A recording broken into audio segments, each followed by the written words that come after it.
বাংলাদেশের ট্যালেন্টের অভাব নাই, কিন্তু সেই ট্যালেন্ট আসলে জেনুইন পারফরমেন্সে রূপান্তরিত হয় খুব কম। আর যদি পারফরমেন্সে রূপান্তরিত হয়ও, কনসিস্টেন্সি খুঁজে পাওয়া যায় না। সেটা বয়স ভিত্তিক পর্যায়ে হোক কিংবা জাতীয় দল হোক, ধারাবাহিকতার অভাব, পারফরমেন্সের ধারাবাহিকতার অভাব আমরা লক্ষ্য করি ক্রিকেটারদের ভেতরে। কিন্তু সেই জায়গাটাতে ব্যতিক্রম মনে হচ্ছে জাওয়াদ আবরারকে, বাংলাদেশ অনূর্ধ্ব-19 দলের ওপেনিং ব্যাটার, এবং তিনি জিম্বাবুয়ের বিপক্ষে 82 রানের একটা চমৎকার ইনিংস খেলেছেন। আমরা যদি তার সবশেষ 5টা ম্যাচের দিকে তাকাই, চারটা 50 তিনি করেছেন। এবং আমরা যদি তার সবশেষ 11টা ম্যাচের দিকে তাকাই, সেখানে 4টা 50-র পাশাপাশি দুইটা সেঞ্চুরিও আসলে রয়েছে।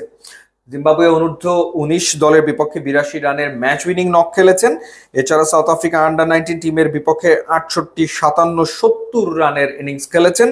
এছাড়া শ্রীলঙ্কা আন্ডার-19 টিমের বিপক্ষে সেঞ্চুরি করেছেন, একটা 113 রানের, আরো একটা সেঞ্চুরি তার আসলে রয়েছে। এবং সবগুলো ইনিংস আসলে বিদেশের মাটিতে, অর্থাৎ আমাদের বয়স ভিত্তিক পর্যায়ের একজন ক্রিকেটার বিদেশের মাটিতে ধারাবাহিকভাবে পারফর্ম করছেন। এটা ভয়ঙ্কর রকম আশা জাগানিয়া একটা ব্যাপার বাংলাদেশ দলের জন্য। কারণ আমাদের ক্রিকেটাররা দেখা যায় যে আমাদের কন্ডিশনে খুব ভালো ক্রিকেট খেললেও যখনই একটা ভিন্ন কন্ডিশনে সে গিয়ে পড়ে, তখন কিন্তু দেখা যায় যে সেভাবে আসলে পারফর্ম করতে পারছে না।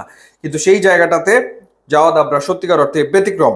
একটা ট্রাই নেশন সিরিজ এই মুহূর্তে খেলছে বাংলাদেশ অনূর্ধ্ব-19 দল জিম্বাবুয়ে আন্ডার-19 এবং সাউথ আফ্রিকা আন্ডার-19 এর বিপক্ষে। এবং সেখানে জিম্বাবুয়ে আন্ডার-19 টিমকে এই ম্যাচে 91 রানে হারিয়েছে বাংলাদেশের যুবারা। প্রথমে ব্যাট করে 274 করেছে 8 উইকেটে Bangladesh under-19 team. Javad Abrar 63 বলে 82 করেছেন, 12টা 4, একটা 6-এ 56 রানের একটা ইনিংস খেলেছেন।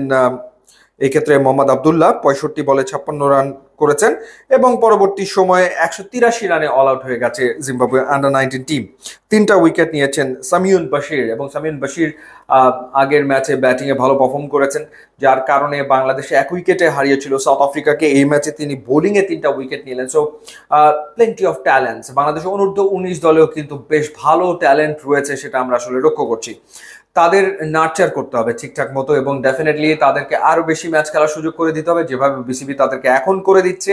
এই ধারাবাহিকতা যদি থাকে এবং তারা যদি বিদেশের মাটিতে এরকম রেগুলার খেলতে পারে বিভিন্ন অপোনেন্টের এগেনস্টে, এবং সেখানে যদি পারফর্ম করে, তখন দেখা যাবে যে ব্যাপারটা যখন ন্যাশনাল টিমে তারা আজ থেকে 3 বছর 4 বছর 5 বছর পরে আসবে, তখন আসলে দেখা যাবে শুরু থেকে তারা পারফর্ম করতে শুরু করেছে।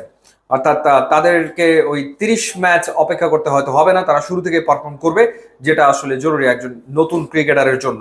ইউটিউব এবং ইনস্টাগ্রাম লিঙ্ক দেওয়া আছে, আপনারা যদি যোগ দেন তাহলে খুবই খুশি হবো। And thanks for watching.